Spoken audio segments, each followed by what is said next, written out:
उंदीर घेऊन जाय बोका तैसा काळ लोकाने तसे खाटिकाचे घरी अजा पुत्र पाहे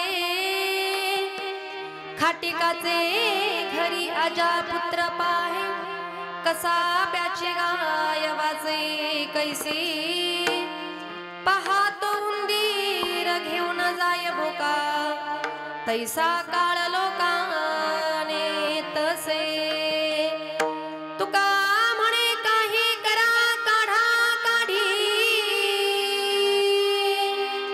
जाती घडी पुन्हा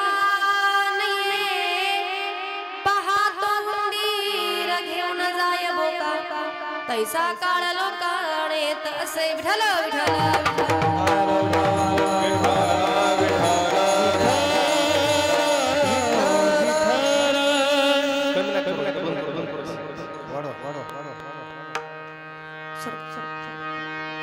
नमो विठ्ठला राजया पांडुरंगा नमो रुक्मिणी माऊली ज्ञानगंगा नमो पुंडलिका नमो चंद्रभागा नमस्कार माझा रुक्मिणी पांडुरंगा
दुसरे चरण संतांच्या त्यांच्या कृपा जाणे कथेचा विस्तार बाबाजी सद्गुरु दास तुका अलंकापुरी पुण्यभूमी पवित्र इथे नांदतो ज्ञान राजा सुपात्र तया आठविता महापुण्य रासी नमस्कार माझा श्री सद्गुरु ज्ञानेश नमो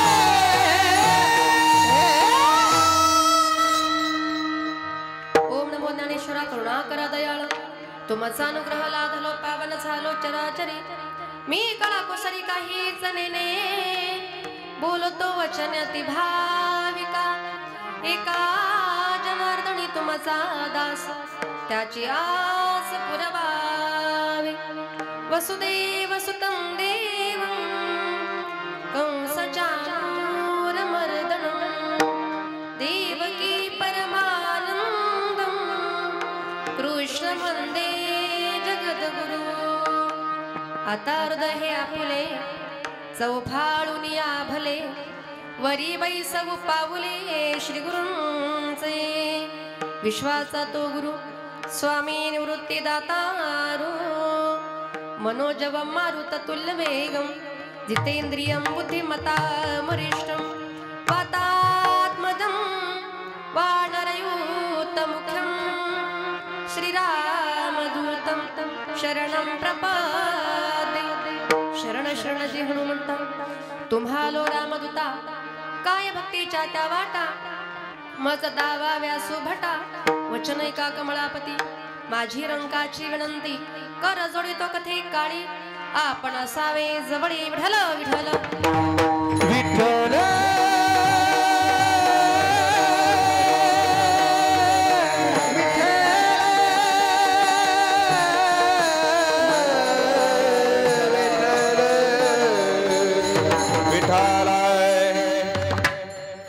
प्रस्तुत अभंगाला सुरुवात करण्यापूर्वी थोडासा परिहार द्यायचा तो असा। आज या ठिकाणी कैलासवासी परम आदरणीय, परम श्रद्धेय, परम पूजनीय मातोश्री कैलासवासी गंगा भगीरथी कमलताई विठ्ठलराव निवंगुणे आई साहेबांचं आज या ठिकाणी प्रथम पुण्यस्मरण आहे आणि त्याच्या निमित्तानं तुम्ही आम्ही सर्वजण नातेवाईक, आप्तेष्ट मित्र, परिवार, परी पाहुणे, सगळे सोयरे मंडळी, आपण सर्वजण आज या ठिकाणी ह्या कार्यक्रमासाठी जमलेले आहात।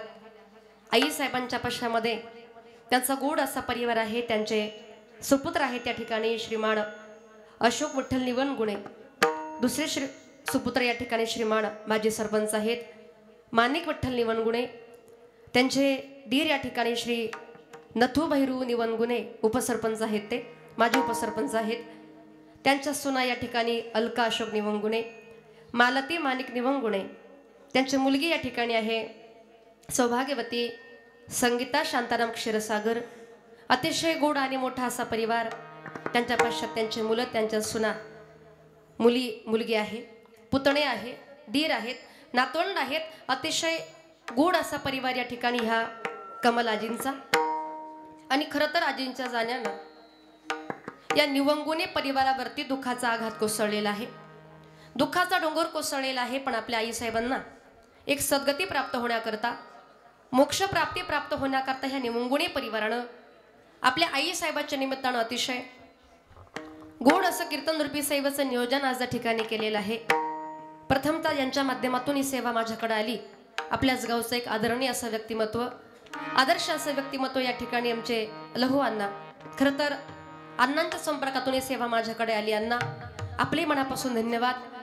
तसेच माझे गुरुवारी आदरणीय हरिभक्त परायण विठ्ठल महाराज वाकचौरी यांच्या गुरुकृपेने माझे वडील कैलासवासी भानुदास महाराज गजे यांच्या पवित्र स्मृतीला अभिवादन करून महाराज मंडळी, वारकरी मंडळी, तुम्हा सर्वांच्या चरणी नतमस्तक होते। मस्तक हे पायावरी, मस्तक हे पायावरी, मस्तक हे पायावरी, हे वारकरी संतांच्या, वारकरी संतांच्या, वारकरी संतांच्या, वारकरी संतांच्या, वारकरी संतांच्या, वारकरी संतांच्या, मस्तक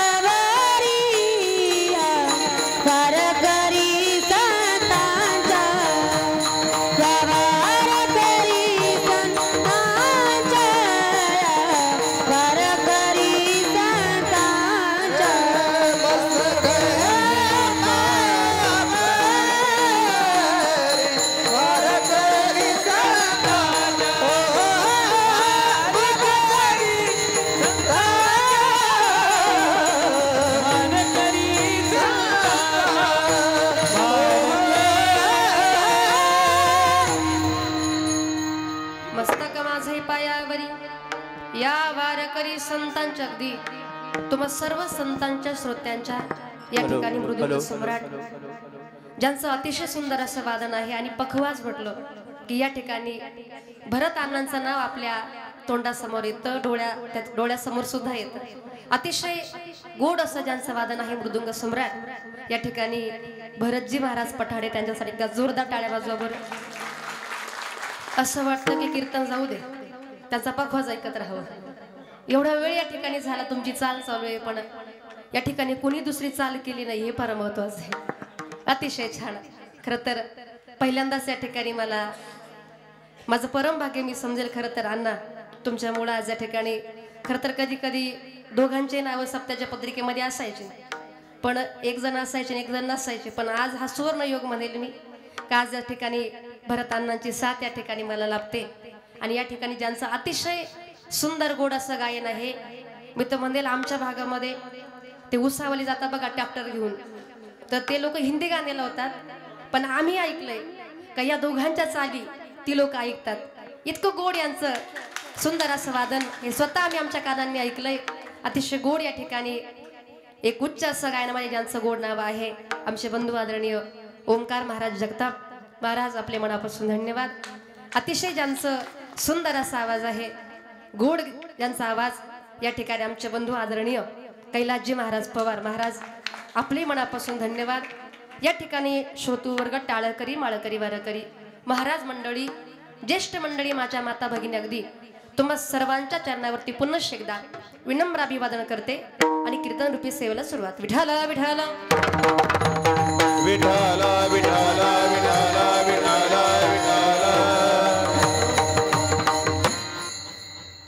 प्रस्तुत प्राप्त प्रसंगी प्राप्त स्थळी कीर्तन रूपी सेवेकरिता निवडलेला भंग संत सम्राट वैराग्याचे मूर्तिमंत पुतळे, वारकरी संप्रदायाचे कळस, विश्ववंदने श्रीमंत तुकोबाराय यांचा 4 चरणांचा जन्माला आलेला आहात. प्रत्येकाचं अंत हा निश्चित सत्य आहे. प्रत्येकाला मात्र मारायचंच आहे. तुम्ही सांगाल महाराज आम्ही रोज श्राद्धाची कीर्तन ऐकतो, रोज महाराज लोक येतात, प्रत्येकाला मारायचं आहे आम्ही रोज ऐकतो. आणि आम्हाला माहिती आहे जो जन्माला आला तो मरणारच आहे. पण तुकोबाराय अभंगाद्वारे सांगतात की तो का तुम्हाला आम्हाला घेऊन जातो, पण कोणासारखा घेऊन जातो आणि कशा प्रकारे घेऊन जातो याचा उपदेश करणारा 4 चरणांचा भंग आपल्या सेवेकरता निवडला. विठाला विठाला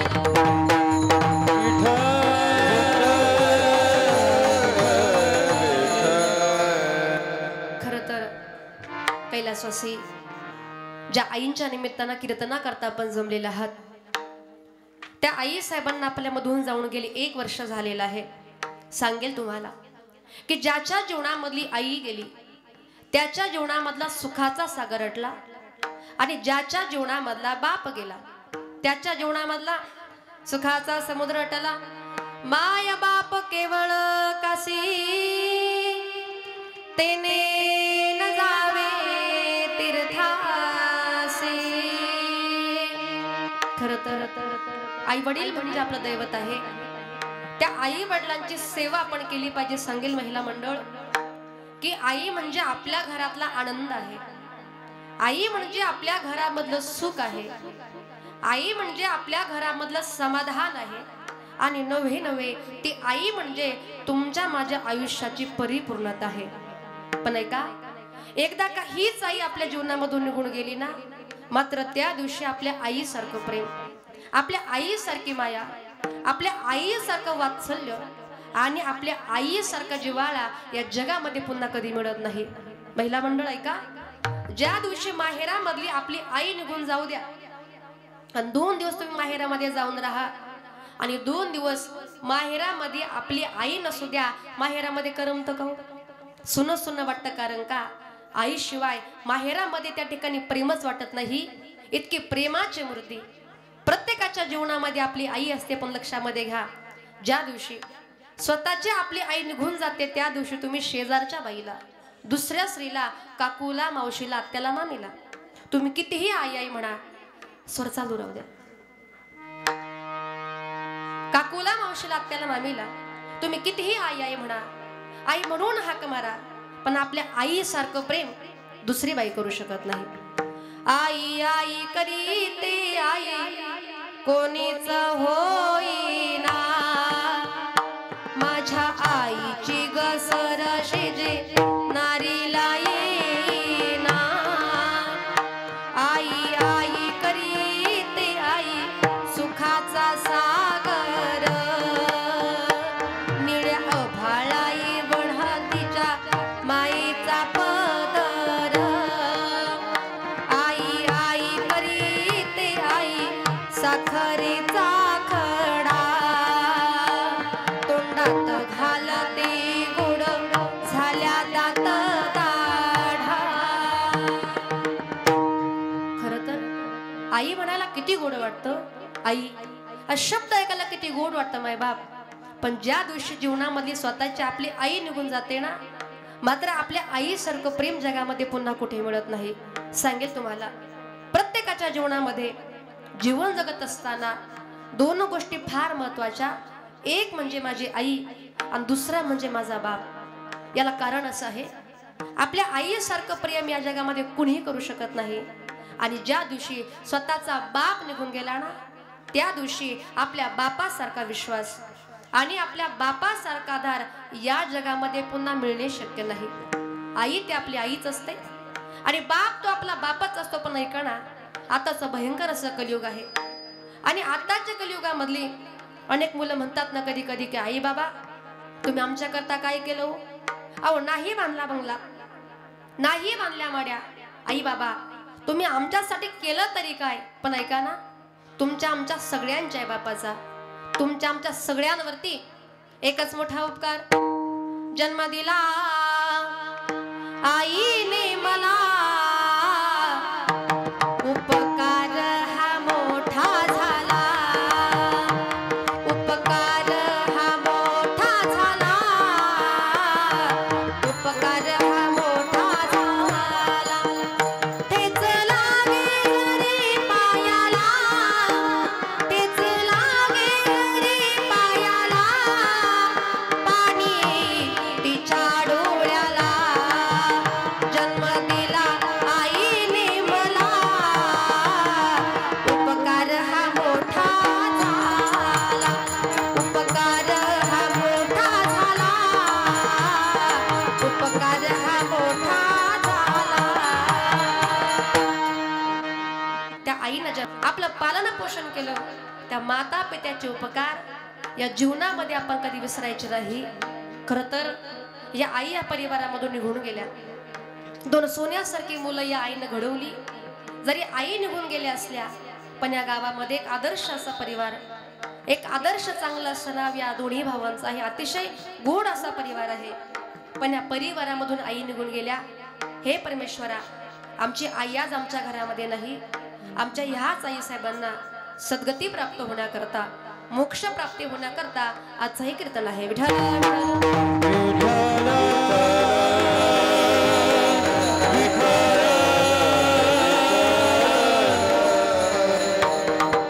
खरं तर आज या ठिकाणी पुण्यस्मरण तथा वर्ष श्राद्ध आहे आणि त्याच्या निमित्ताने आपलं कीर्तन आहे. बघा, हल्लीचा वर्तमान काळ असा आहे. हल्लीच्या वर्तमान काळामध्ये कधी कधी अनेक लोक म्हणतात ना, कशाला करायचं श्राद्ध, कशाला करायचं पुण्यस्मरण, आणि कोणाला वेळ आहे कीर्तन ऐकायला, बरोबर ना? कधी कधी बोलता बोलता आपण सहज बोलतो. पण मला सांगा, आपल्याकडे प्रवचन किती वेळ असतो? सगळ्यांना बोलता येतंय ना? हा, प्रवचन असतं 1 तास, कीर्तन असतं 2 तास, पिक्चर असतो वा 3 तास, ते नाही सांगावं लागेल, आणि तमाशा असतो वा.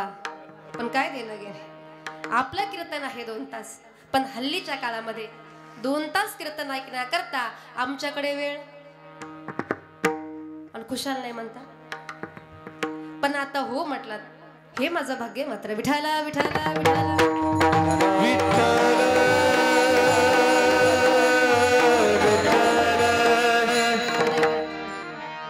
मृत आई वडिलांच्या नावानं श्राद्ध का केलं पाहिजे याचं शास्त्रीय कारण असं आहे का, आपल्या घरामधला कोणताही मृत व्यक्ती असू दे, आपले आई वडील, आपली आजी आजोबा, आपले भाऊ बहीण, अगदी आपल्या घरामधला कोणताही मृत व्यक्ती, त्याच्या श्राद्धाच्या दिवशी आपण जे काय कीर्तन करतो ना, त्याच्यामुळे काय होतं ऐका, त्या गेलेल्या व्यक्तीला त्या ठिकाणी सद्गती प्राप्त होत असते. तुम्ही सांगाल काय सांगता? आता 1 वर्ष झालंय, ती व्यक्ती आमच्यामधून निघून गेली. बघा, आम्ही तर त्यांच्या नावानं कीर्तन करणार, पिंडदान करणार, ज्ञानदान करणार, अन्नदान आम्ही करणार, आणि याचा फायदा आमच्या पितरांना होईल का? तुकोबऱ्या गोड सांगतात, याचा फायदा नुसता पितरांनाच होत नाही, जो करतो ना त्यालाही फायदा होतो. तुका म्हणे पितृ, तुका म्हणे पितृ आशीर्वाद दे, तुका म्हणे पितृ आशीर्वाद दे, तुका म्हणे पितृ आशीर्वाद दे,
पितृ आशीर्वाद देते.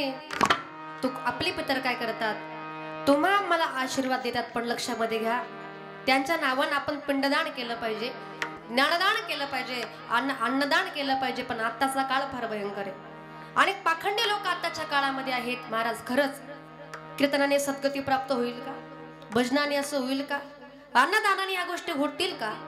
पिंडदानाने या गोष्टी शक्य आहेत का? असे म्हणणारे या युगामध्ये भरपूर लोक आहेत. आणि मग अशी मुलं आपल्या आईवडिलांच्या नावाने कुठल्याही प्रकारचं पिंडदान करत नाही, कुठल्याही प्रकारचं ज्ञानदान करत नाही. मग ऐका, आपलेच पितर तुम्हाला आम्हाला शाप देतात. त्याचे करीती पितर आकट त्याचे करीती पितर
करीती पितर. आता हा कट्टा म्हणजे काय? महिला मंडळ लक्ष आहे ना माझ्याकडे? आहा कट्टा म्हणजे बोट मोडणं, कटकट करणं. थोडक्यात आहा कट्टा म्हणजे काय? कटकट करणं, बोट मोडणं. आता बोट कसे मोडतात माहिती का तुम्हाला? कधी मोडले का कोणाच्या नावानं? नाही, मला नका मोडून दाखवू. पण एकदा की आपल्या पितरांच्या नावाने श्राद्ध कर्म केलं नाही तर आपले पितर तुमच्या आमच्या नावाने बोट मोडतात. आणि एकदा की आपल्या पितरांनी तुमच्या आमच्या नावाने बोट मोडले का आपला प्रपंच आपण किती सुखी करण्याचा प्रयत्न करा, प्रपंचामध्ये सुख मिळत नाही आणि दुःख मात्र संपत नाही. स्वतः भगवान श्रीकृष्ण गीतेच्या पहिल्याच अध्यायामध्ये वर्णन करतात. संकरो नरकायेव कुलग्नानां कुलसच पतन्ति पितरो हेषां लुप्त पिंडोदक क्रियाः. पिंडदान जर लोक पावलं तर आपले पितर तुमच्या आमच्या नावाने बोट मोडतात, तुम्हाला आम्हाला शाप देतात. पितरांचा आशीर्वाद जर पाहिजे असेल तर पितरांच्या नावानं आपण त्या ठिकाणी भजन असेल, कीर्तन असेल, पिंडदान असेल, ह्या गोष्टी आपण केल्या पाहिजे. आणि ह्या परिवारानं या ठिकाणी आपल्या आईच्या सद्गती प्राप्ती करता ह्या गोष्टी या ठिकाणी केलाय. हे परमेश्वरा, आमची आई आज आमच्या घरामध्ये नाही, पण आमच्या ह्या आई साहेबांना सद्गती प्राप्त होऊ दे, हीच आपली सर्वांची उत्कंठा आहे. विठ्ठल विठ्ठल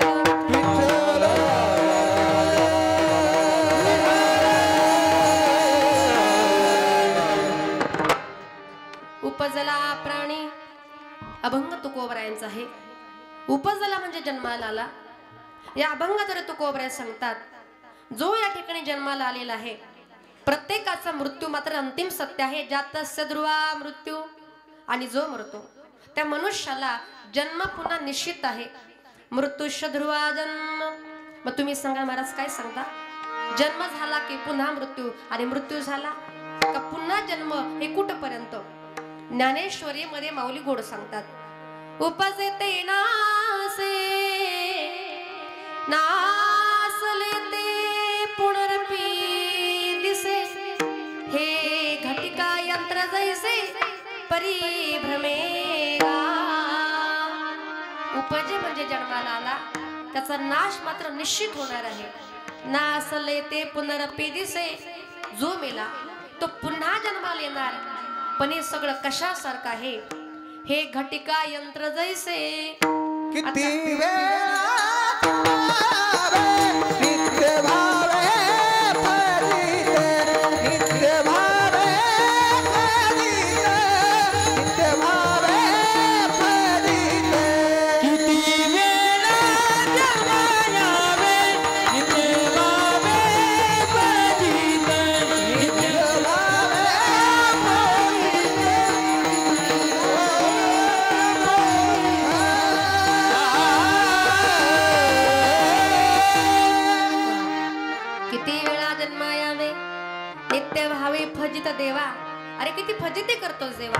किती वेळा जन्माला यायचं, किती वेळा आम्ही मरायचं, पण कशासारखं आपलं जन्म आणि मरण आहे.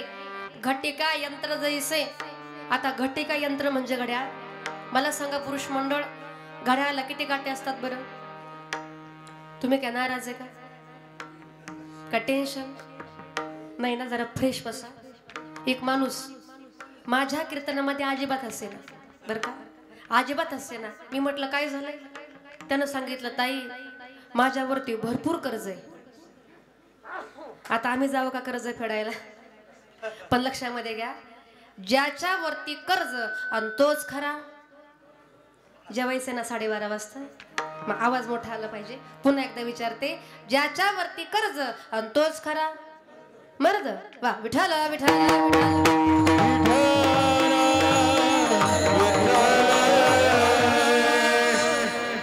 मग मर्दांनी टेन्शन घ्यायचं का? माझ्याकडे लक्ष द्या. मर्दांनी टेन्शन घ्यायचं का? बिनधास्त कर्ज करायचं पण टेन्शन घ्यायचं, हे पटलं आपल्याला. म्हणून जरा फ्रेश बसा महिला मंडळ. एका गावामध्ये एका बाईचा नवरा अजिबात असे ना बरं का, नवराच असे ना. तिने अनेक जोक केले, अनेक विनोद केले, अनेक प्रयत्न केले. नवरा काय हसे ना. म्हटले काय करावं बाई, आता एवढे प्रयत्न केले पण नवरा हसत नाही. म्हटले एक काम करते. तालुका कोणता आहे तुम्हाला? हा हवेली. म्हटले एक काम करते, हवेलीमध्ये जरा शॉपिंग करण्याकरता जाते. बेचारा हसला तर हसला. म्हटली आता तुमचा जरा हसत नसेल, पुढे मी काय सांगते ते ऐकून घ्या बरं का. बघा कशा पदर सावरून बसले. पण खरंच सांगणारे, आता हवेलीमध्ये शॉपिंग करण्याकरता गेली. त्या ठिकाणी समोरून तिला एक गाढव येताना दिसलं. गाढव माहिती ना, कधी बघितलं का? त्यानं गाढवाला बघितलं, नवऱ्याला हसवायचं. म्हटले अहो बघा ना, समोरून तुमचे पाहुणे आलेत. काय म्हटली गाढवाला बघून? समोरून तुमचे पाहुणे आलेत. पण तिचा नवरा एवढा कलाकार होता, तो म्हटला राम राम सासरे बुवा. विठाला विठाला विठाला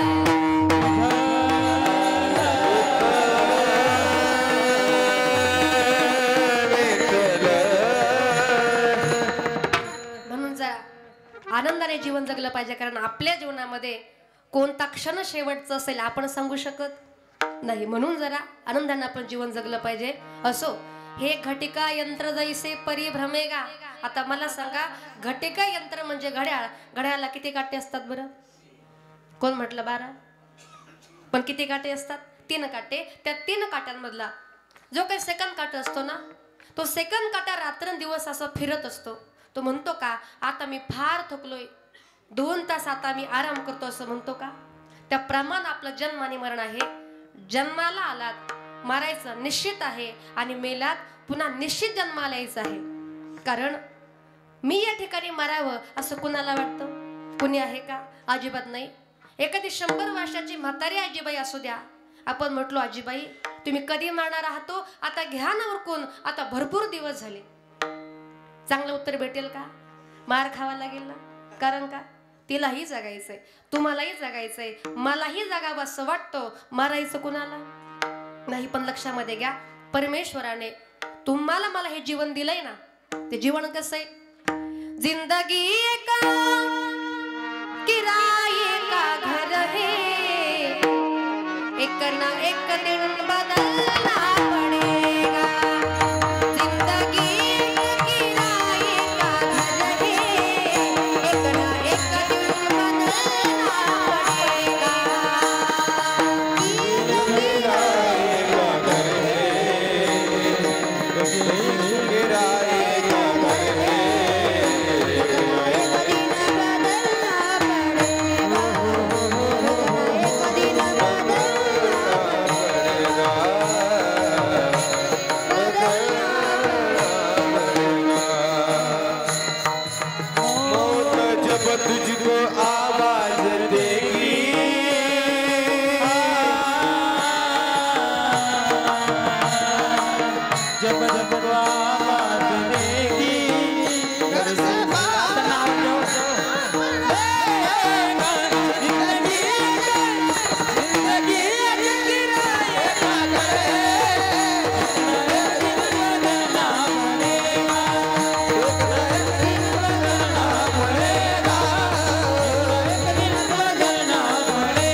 जीवन.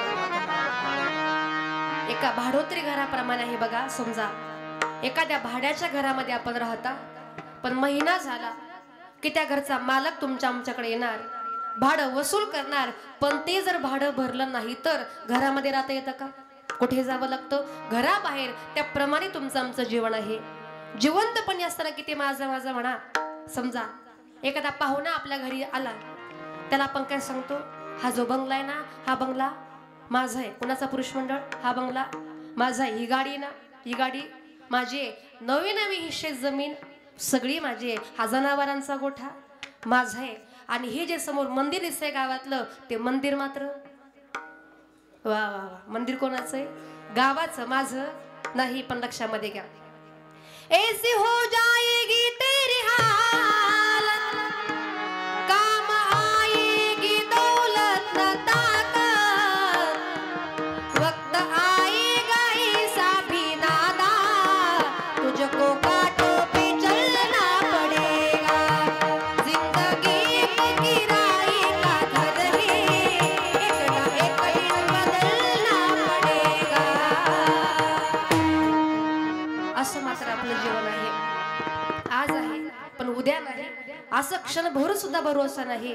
असं मात्र आपलं जीवन आहे. आणि म्हणून आपण या ठिकाणी आलात. तुकोबऱ्या म्हणतात, तुम्ही या ठिकाणी जन्माला आलेला आहे, पण तो काळ तुमच्या पाठीमागे लागलाय. आणि एकदा की तो काळ जर घेण्याकरता जर आला, आपण सांगू का? थांब यामा, माझं आता लग्न झालं रे, मला मोठा प्रपंच करायचा आहे, मुलगा सेटल होऊ दे, मुलीचं लग्न होऊ दे, आणि मग तू मला घेऊन जा. चालेल का?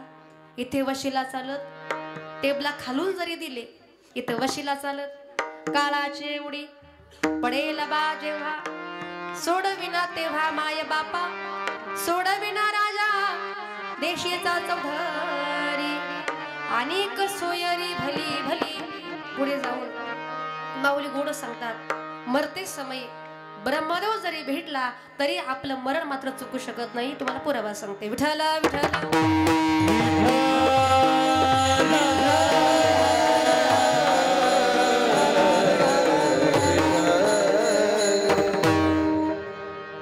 राक्षस कुळामधला हिरण्यकश्यप ब्रह्मदेवाची फार तपश्चर्या केली, प्रसन्न झाले. हिरण्यकश्यपू, तुला काय मागायचं ते माग.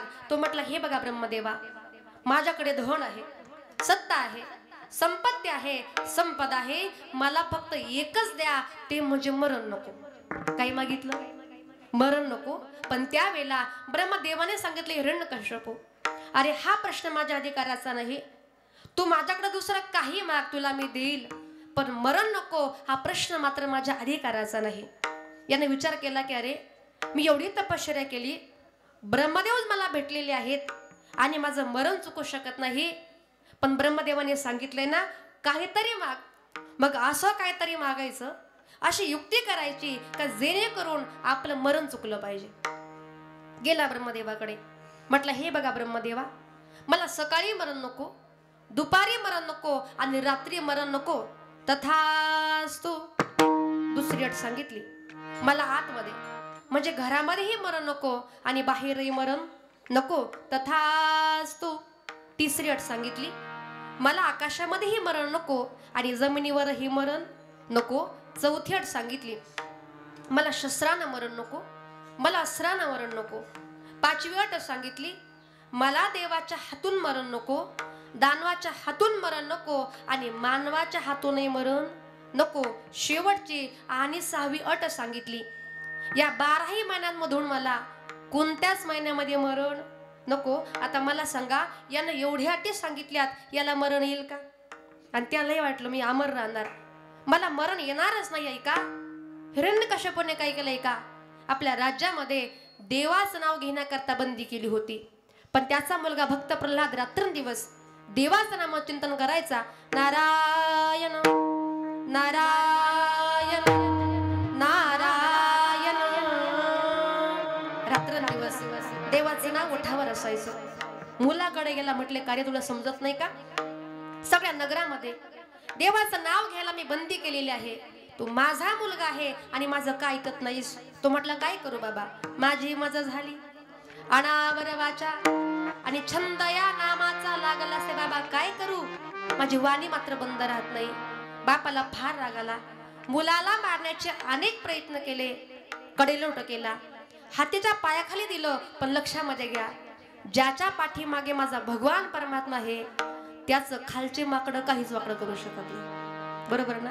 मागे पुढे उभा राही संभाळीत आणि आली आघात. देव राखे दया मारील कोण, देव राखे दया मारील कोण, राखे तया मारील कोण, राखी तया मारील कोण. मोडे काटा हिंडता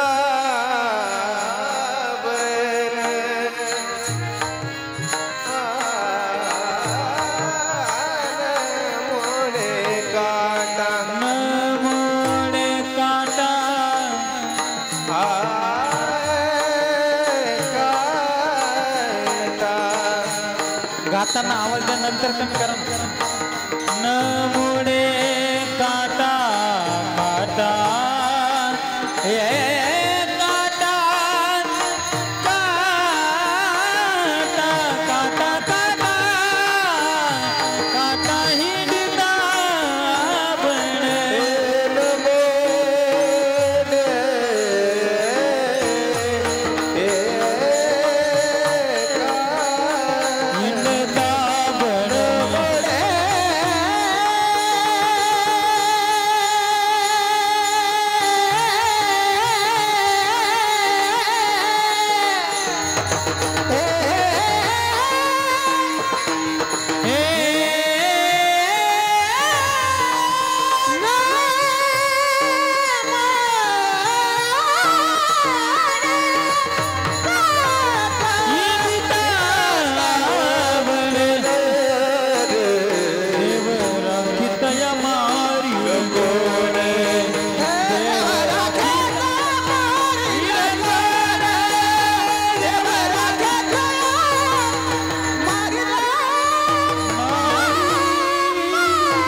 देव राखतया मारील कोण, कोण मारील त्याला.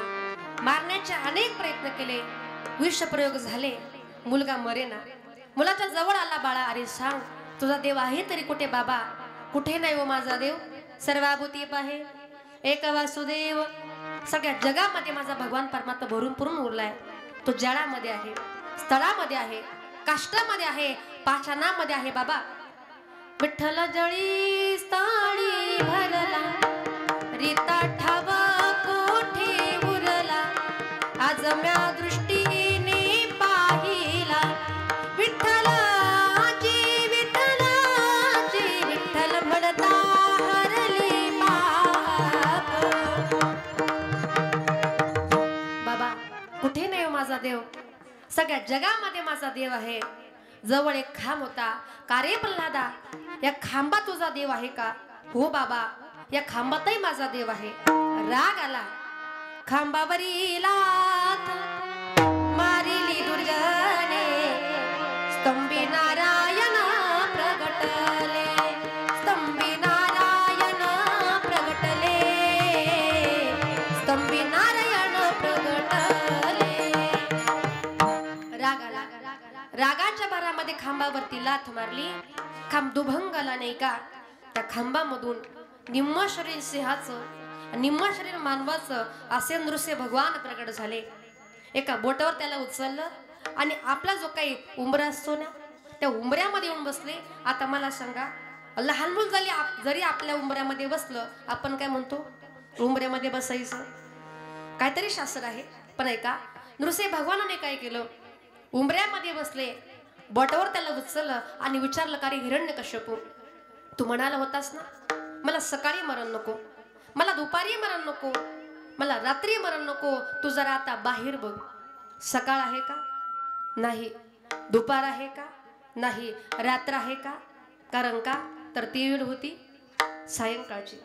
दुसरी अट विचारली, तू म्हणाला होतास ना मला आतमध्ये मरण नको आणि बाहेर रे मरण नको, तू आता आतमध्ये आहेस का? नाही बाहेर आहे का? कारण त्याला घेऊन नृसिंह भगवान कुठे बसले होते? उंबऱ्यामध्ये बसले होते. तिसरी अट विचारली, तू म्हणाला होतास ना मला आकाशामध्येही मरण नको आणि जमिनीवर सुद्धा मरण नको. तूच बघ आता आकाशात आहेस का? नाही. जमिनीवरती आहे का? कारण त्याला कुठे उचललं होतं? आपल्या पोटावर. चौथी अट विचारली, तू म्हणाला होतास ना मला शस्त्रानं मरण नको, मला अस्त्रानं मरण नको. तू माझ्या हाताकडे बघ, माझ्या हातामध्ये काही शस्त्र आहे का? नाही. अस्त्र आहे का? नाही. कारण अवतार कोणाचा होता? नृसिंह भगवान. त्याची नखे म्हणजे वाघ नखे होती. पाचवी अट विचारली, तू म्हणाला होतास ना मला देवाच्या हातून मरण नको, दानवाच्या हातून मरण नको आणि मानवाच्या हातूनही मरण नको. तू माझ्याकडे बघ, तुला मी देव दिसतो का? म्हटला नाही. दानव दिसतो का? नाही. आणि मानव सुद्धा नाही. कारण का? निम्म शरीर सिंहाचं, निम्म शरीर मानवाचं असे नृसिंह भगवान प्रगट झाले. शेवटची आणि 6वी अट विचारली, का रे हिरण्यकश्यपू, तू म्हणाला होतास ना या 12ही महिन्यांमधून मला कोणत्याच महिन्यामध्ये मरण नको. मग मला सांगा 13वा महिना आहे का? कस काय नाही म्हणता तुम्ही? अंगठ्या चैनी आंबरस विसरले का सगळं? हा हा. कोणता महिना? आपल्या भाषेत धोंड्याचा महिना, अधिक मास, पुरुषोत्तम मास म्हणजे तो महिना होता अधिक मासाचा. दृष्टांत संपला. सिद्धांत लक्षामध्ये घ्या. ब्रह्मदेव जरी भेटला पण हिरण्यकश्यपू आपलं मरण चुकू शकला का? नाही. आणि म्हणून तो कोवरे म्हणतात, ज्या प्रपंचामध्ये आपण जन्माला आलेला आहात या प्रपंचाचा नियमच काय सांगतो? अभंगाचे पहिले चरण. उपजला प्राणी नराये संसारी, उपजला प्राणी नराये संसारी, उपजला प्राणी वायर पा वायर नराये संसारी.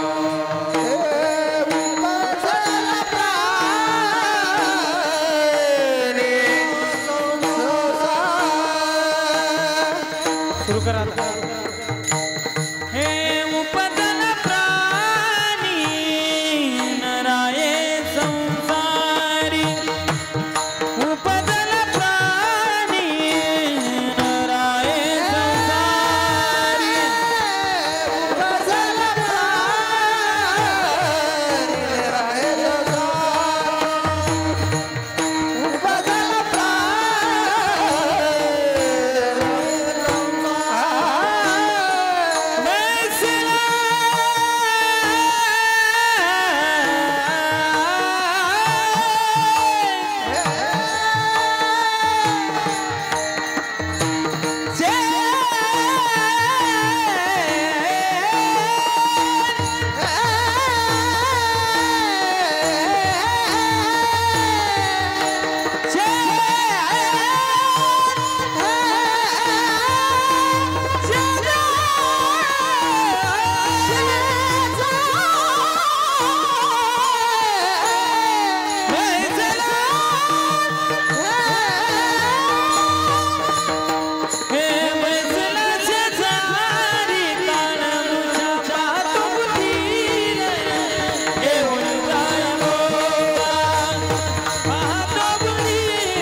उपजला प्राणी नर आहे संसारी आणि बैसला शेजारी काळ उषा.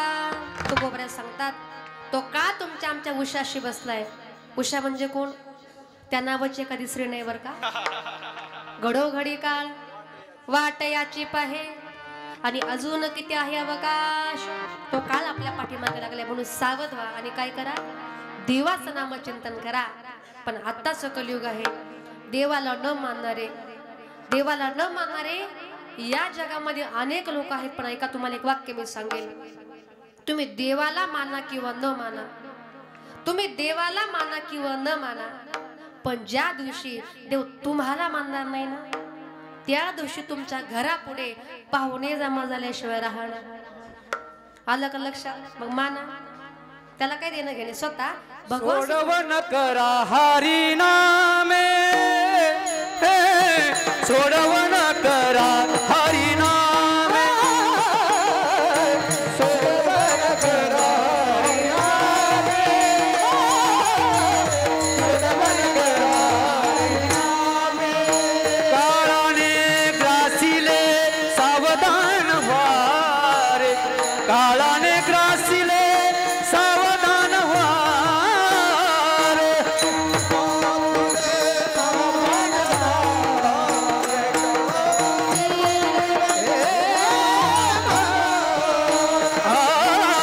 सोडवन करा हरी नामे, हरी नामे, सोडवन करा हरी नामे,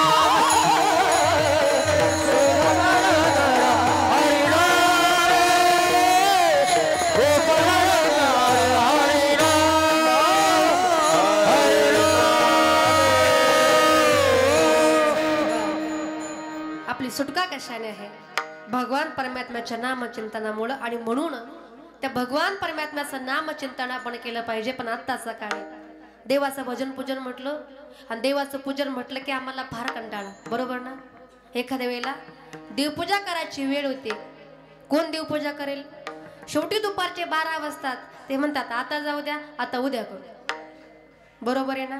आणि देवाचं काम काय कसं आहे, जशाच तसं, बरोबर?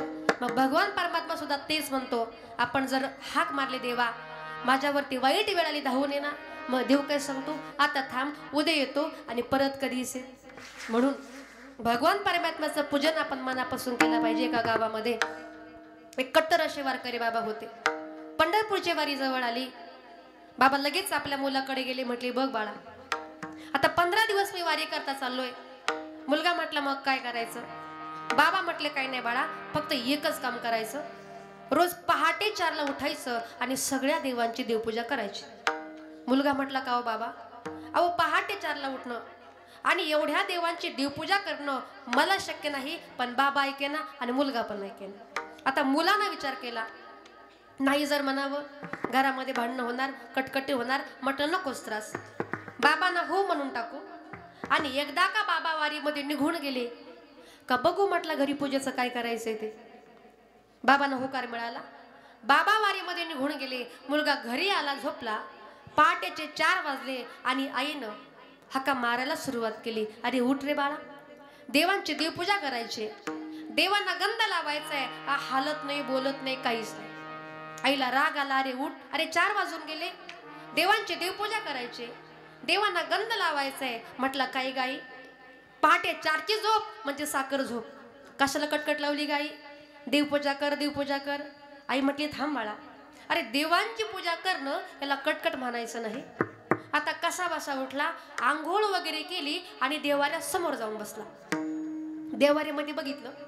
म्हटलं एवढे सगळे 10-12 देव आहे, रोज पहाटे 4ला उठायचं आणि एवढ्या सगळ्या देवांची देवपूजा करायची. म्हटलं कोण करेल? त्यानं रागाच्या भरामध्ये टोपली घेतली. टोपली समजते ना?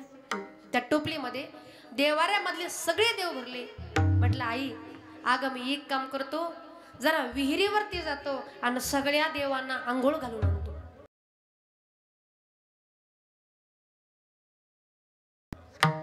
आई म्हटली कशी घाल बाबा, पण देवांची आंघोळ मात्र झालीच पाहिजे. आता विहिरीवरती गेला. टोपलीमध्ये बघितलं एवढे 10-12 देव. कोण पहाटे 4ला उठणार, कोण देवांची पूजा करणार, कोण आंघोळ घालणार, कोण गंध लावणार? म्हटलं नकोच त्रास.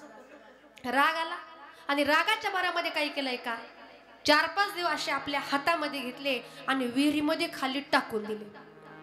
बाकीचे देव घेतले. घरी आला आणि देवांच्या समोर असा हात जोडून बसला. आई म्हटली का रे बाळा, अरे झाली का देवपूजा, लावला का देवांना गंध? हा काहीच बोलत नाही. आई म्हटली बाळा अरे नाराज का दिसतोस, झाली का देवपूजा, लावला का देवांना गंध? म्हणतो काय गाई, देवांना गंध कसा काय लावायचा? आई म्हटली बाळा अरे झालं तरी काय? अगं आई मगाशी विहिरीवरती देवांना आंघोळ घालण्याकरता गेलो होतो ना, 4-5 देवाने काय केलं म्हटला, विहिरीमध्ये उडीच मारली. देवाला सुतक पडला. म्हटला आता गण कुठून लावायचा 10 दिवस? आईला राग आला. रागाच्या भरामध्ये एक ताडकन अशी मुस्काटामध्ये मारली. बरोबर अशीच बसली. आता बायको नेमकी माहेरी गेली होती. त्याने विचार केला, म्हटलं इथं राहून आईच्या हातचा मार खाण्यापेक्षा आपण निघा सासरवाडीला, म्हणजे आपण मोकळी झालो. बरोबर ना. बरोबर सकाळचे 6 वाजले होते. सासरवाडीमध्ये पोहोचला आणि सासूबाई नेमका दारामध्येच उभ्या होत्या. तिनं जावयाला बघितलं, आनंद वाटला. म्हटली, जावई बरं झालं तुम्ही आलात. तुम्हाला देवानेच पाठवलं, पंढरपूरच्या पांडुरंगानेच तुम्हाला पाठवलं.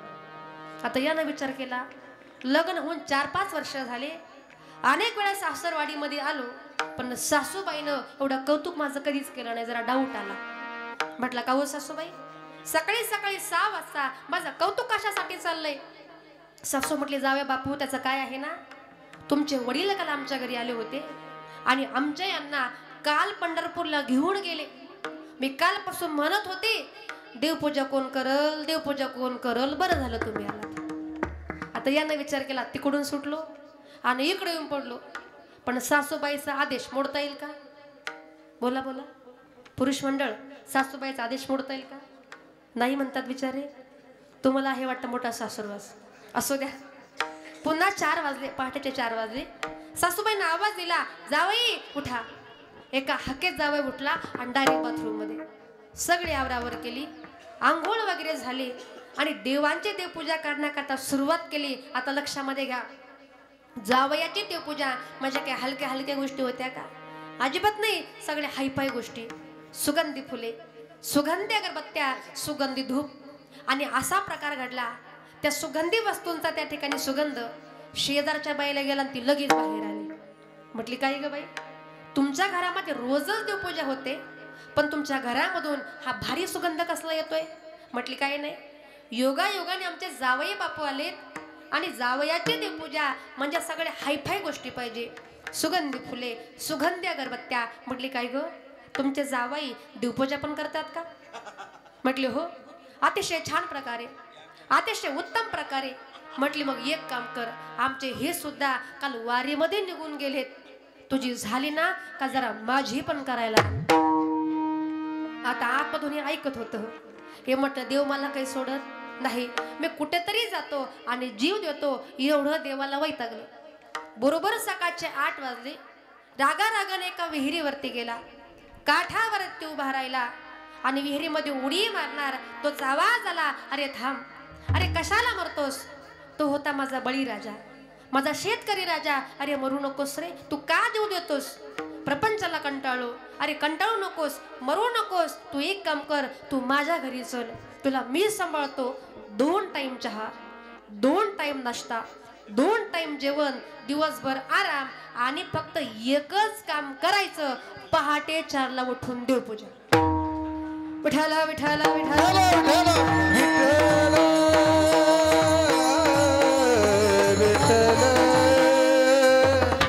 प्रसिद्धांत आहे का? देवतारी त्याला. मरायचा प्रयत्न करा, मरता येतं का? कारण का सगळं त्याच्या हातामध्ये आहे. तो भगवान परमात्मा आपलं पालन पोषण करतो. माऊली गोड सांगतात, म्या बोलविला वेदू बोले, म्या चालविला सूर्य चाले, म्या हलविला प्राणू हले, जो जगाते चाळिता. वेद एवढे बोलके आहे, माझ्या परवानगीशिवाय वेद मात्र बोलत नाही. तुझी आसते वेदासी बोले, तुझी आसते वेदासी बोले, तुझी आसते वेदासी बोले.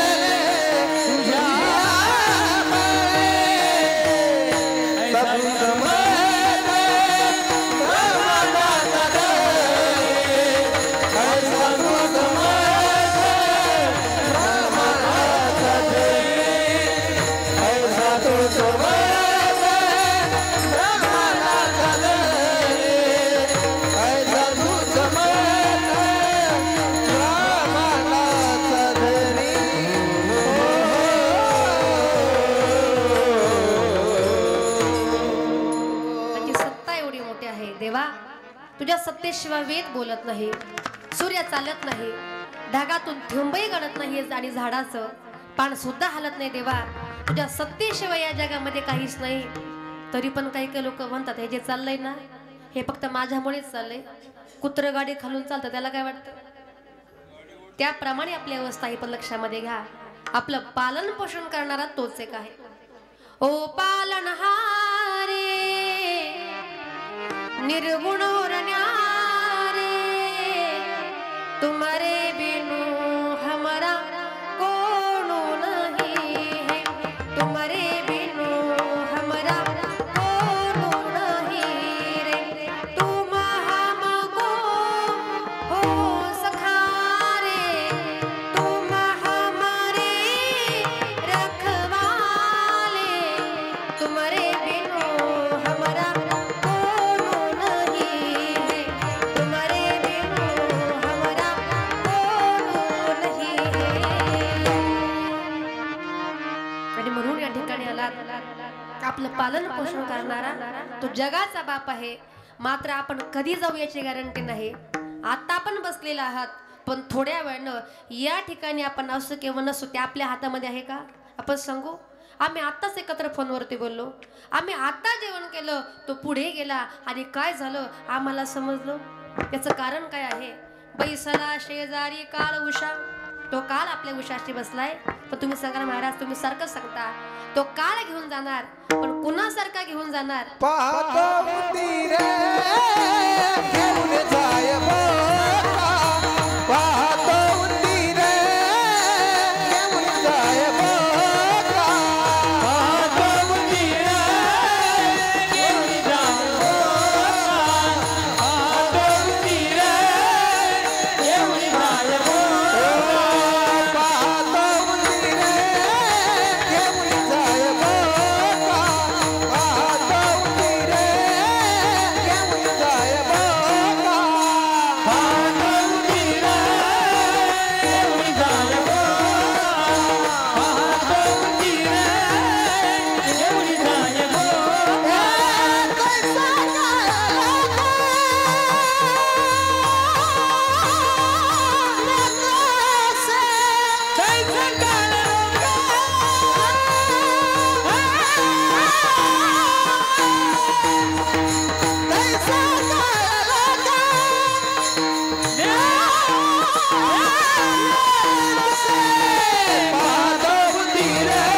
घेऊन जाय बोका, पाहतो मंदिर घेऊन जाय बोका.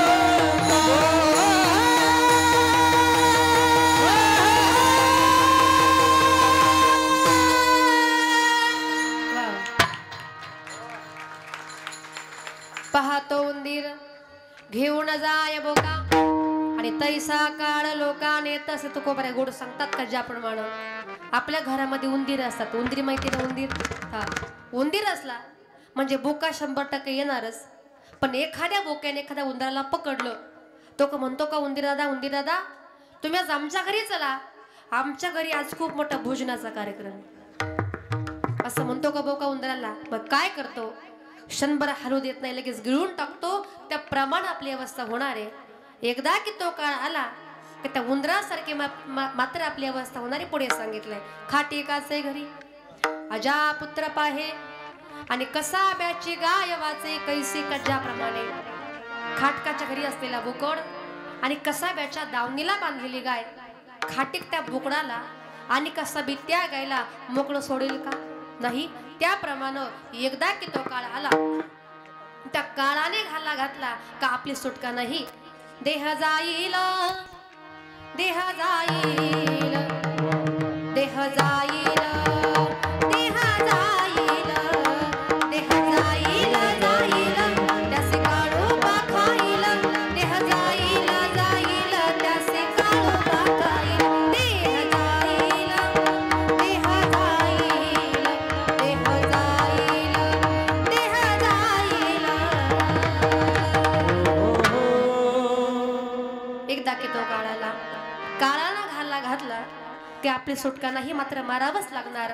आणि म्हणून तो कोबऱ्या सांगतात एकदा की तो काळाला त्या उंदराप्रमाणे, त्या खाटकाच्या बुगडाप्रमाणे आणि कसायाच्या गायीप्रमाणे आपली अवस्था होणार आहे. म्हणून आता तंदुरुस्त आहात, शरीर चांगलं आहे तोपर्यंत देवाचं नामचिंतन करून घ्या. एकदा की वेळ निघून गेली, पश्चाताप करण्यामध्ये काहीच अर्थ नाही. आपण सांगू ना, आम्ही ज्ञानेश्वरी वाचू, आम्ही गाथा वाचू, पण पुढच्या सप्त्याला. आता मला सांगा, पुढच्या सप्त्यापर्यंत आपण जगू किंवा नाही हे आपल्या हातामध्ये. म्हणून कबीरजी सांगतात, जे काम उद्या करायचं आहे ते आज करा, आणि जे काम आज करायचं आहे ते आत्ता करा. आता जागा रे भाईनो जागा, आता जागा रे भाईनो जागा, जागा भाईनो जागा, आता जागा रे भाईनो जागा, आता जागा जागा, आता जागा जागा, आता जागा रे भाईनो जागा, आता जागा रे भाईनो जागा, सगळ्यांनी नाडून बागा, सगळ्यांनी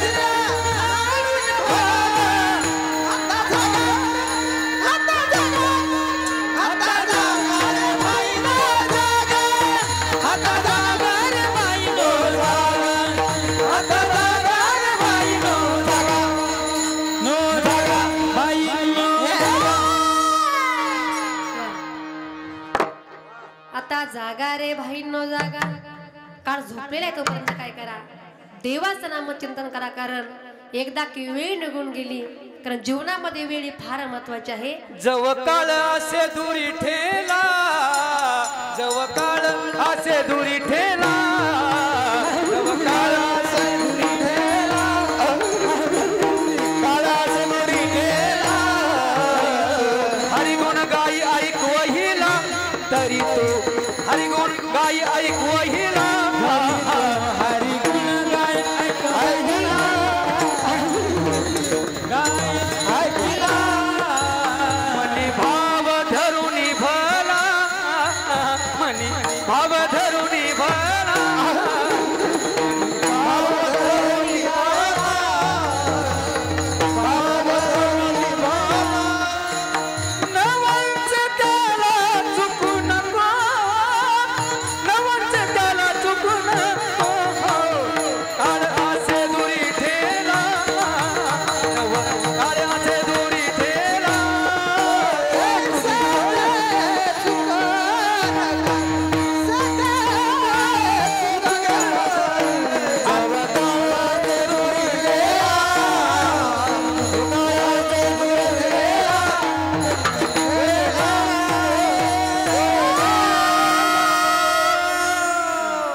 म्हणून जीवनामध्ये वेळेला फार महत्व आहे. ज्यानं वेळ बघितली त्यानं सगळं जग जिंकलं. आणि म्हणून तो कोबरे म्हणतात, आता चांगले आहात तोपर्यंत देवाचं नामचिंतन करू घ्या. एकदा की वेळ निघून गेली, मग पश्चाताप करण्यामध्ये काहीच अर्थ नाही. आणि म्हणून तो कोबऱ्या सांगतात, आपल्या जीवनामध्ये गेलेली वेळ आणि गेलेली घडी पुन्हा कधी येत नाही. अभंगाचे शेवट. मन काही करा काना काढी, तुका मन काही करा काना काढी, तुका मन काही करा काना काढी, तुका मन काही करा काना काढी, तुका मन काही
क्या बात. तुका म्हणे काही करा काढा काढी जाती ऐसी घडी पुन्हा नये पहा तू उंदीर घेऊन जाय बोका तैसा काळ लोकाने तसे विठोबा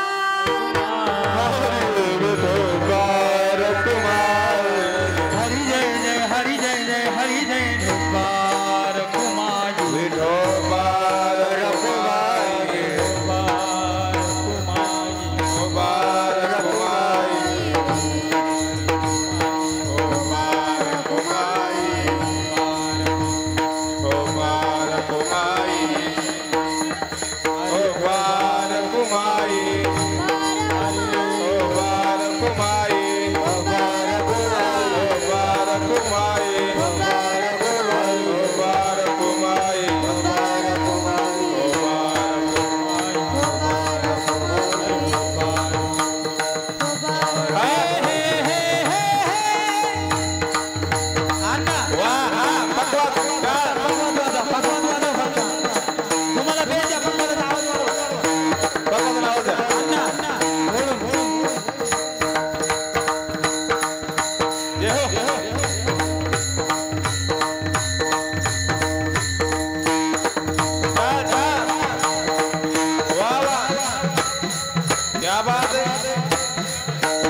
या ठिकाणी यथामती आता अवकाश अभंगाचा धावता भावार्थ तुमच्याकडे मांडण्याचा प्रयत्न केला.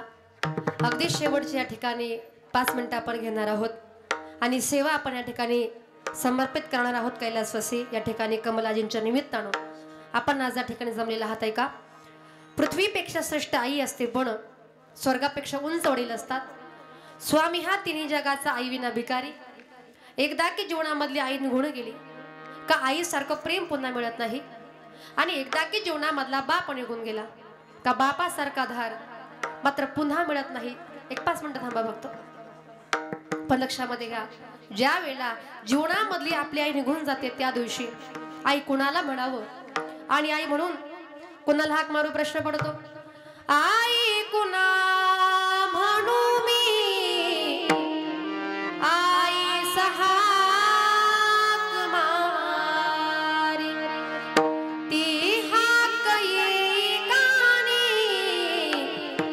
मज होई शोककार.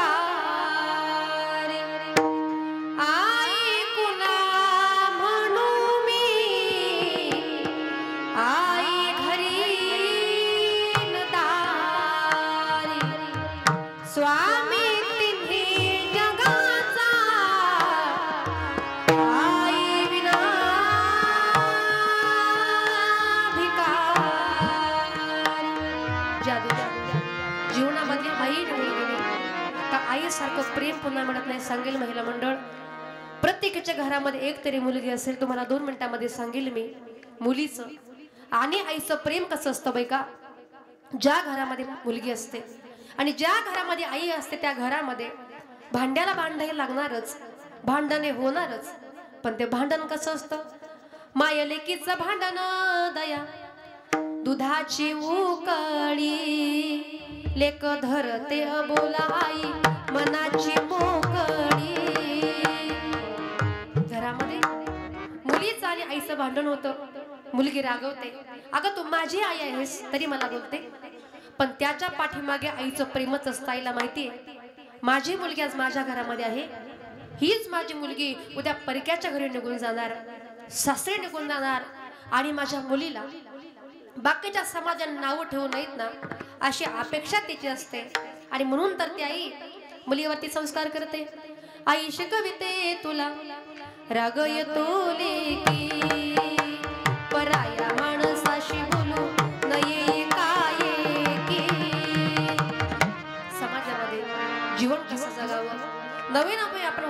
कसं, चालावं कसं, बोलावं कसं, कपडे घालावे कसे, अशा लहान सहान गोष्टी शिकवणारी आपल्या जीवनामध्ये कोण असते?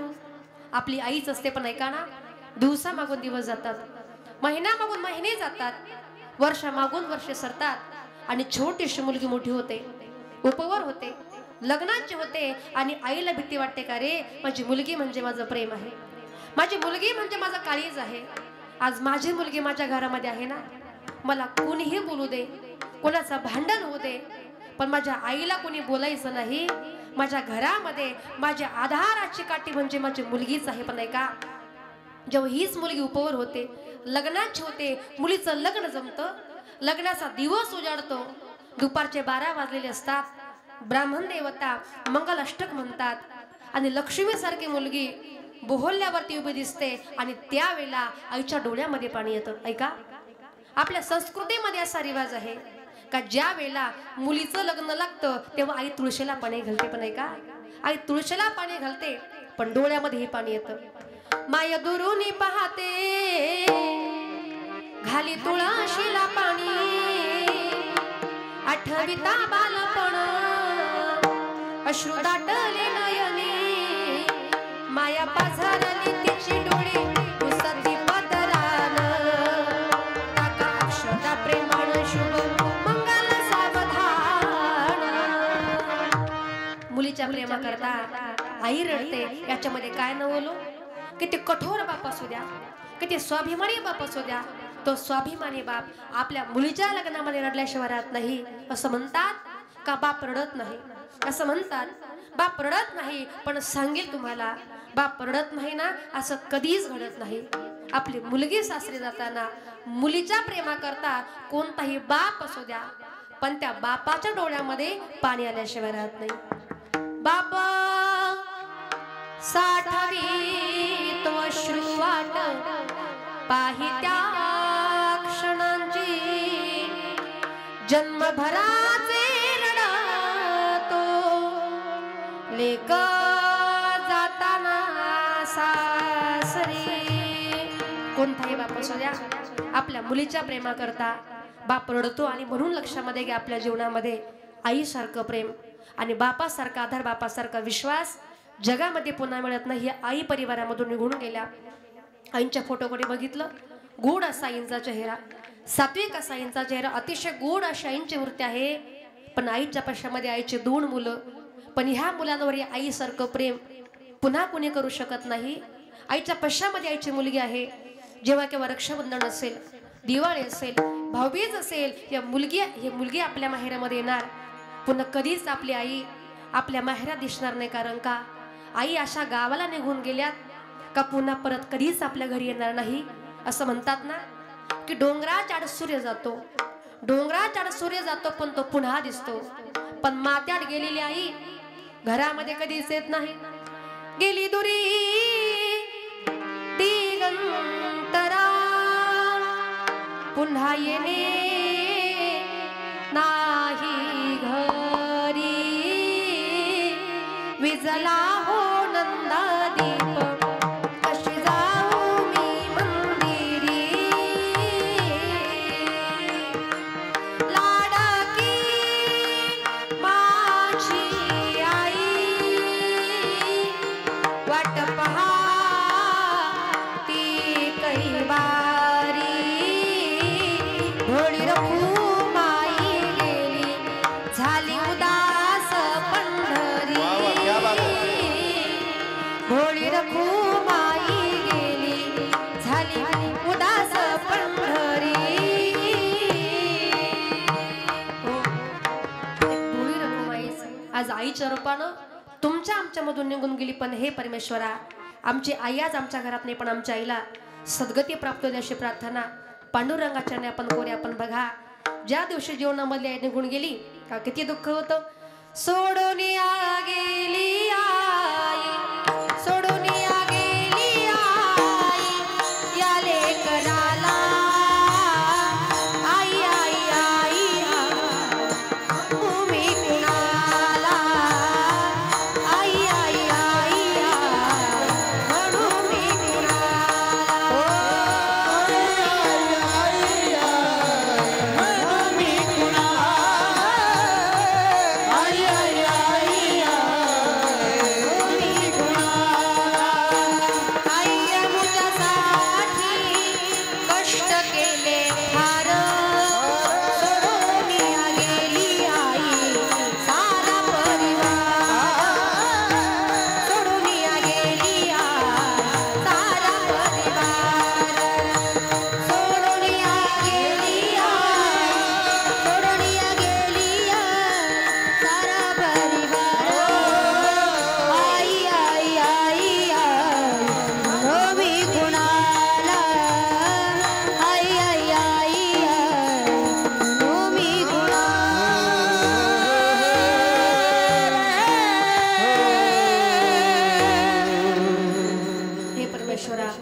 आमच्या आईला सद्गती चांगली जागा मिळू द्या अशी प्रार्थना पांडुरंगाची करूया.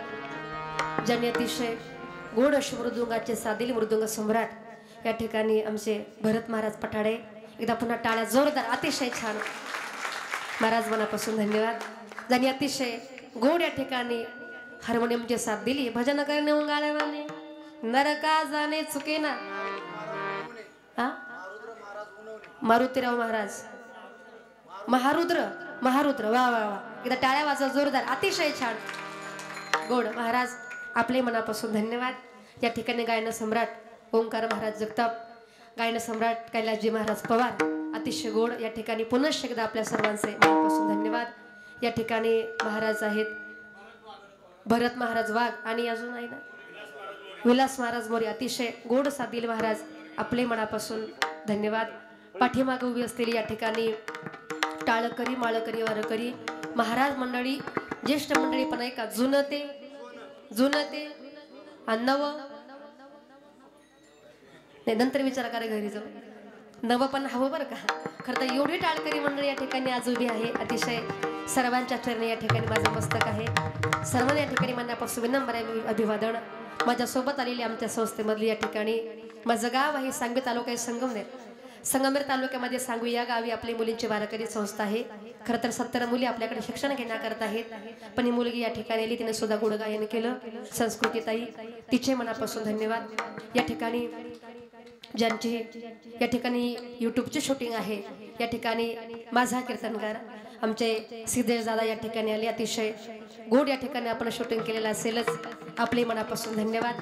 या ठिकाणी ज्यांची कार्यक्रमासाठी गोड सिस्टीम आहे दादा, आपले मनापासून धन्यवाद. विनेकरी बाबा, आपले मनापासून धन्यवाद.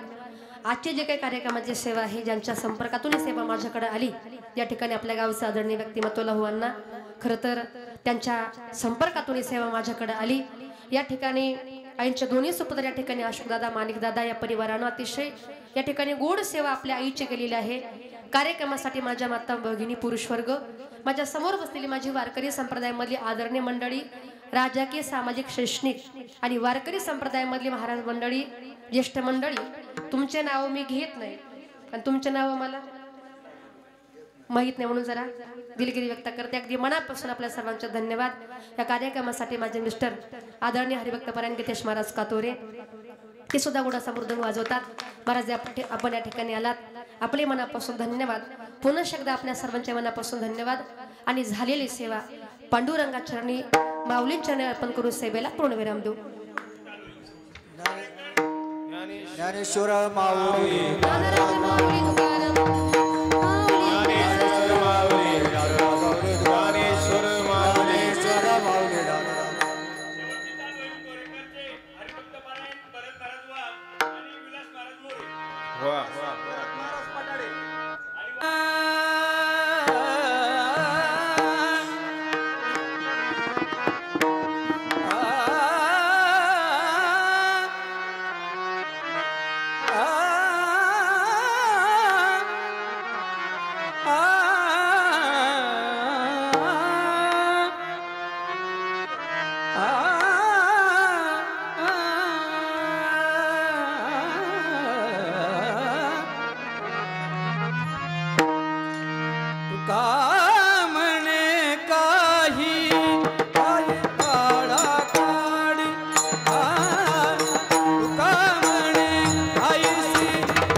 तैसा काल लोका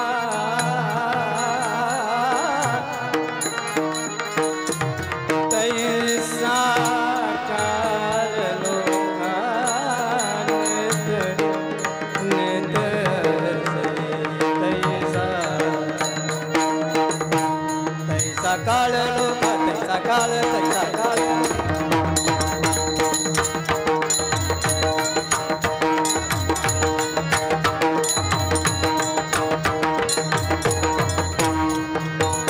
तैसा काल लोका नेत आसे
वा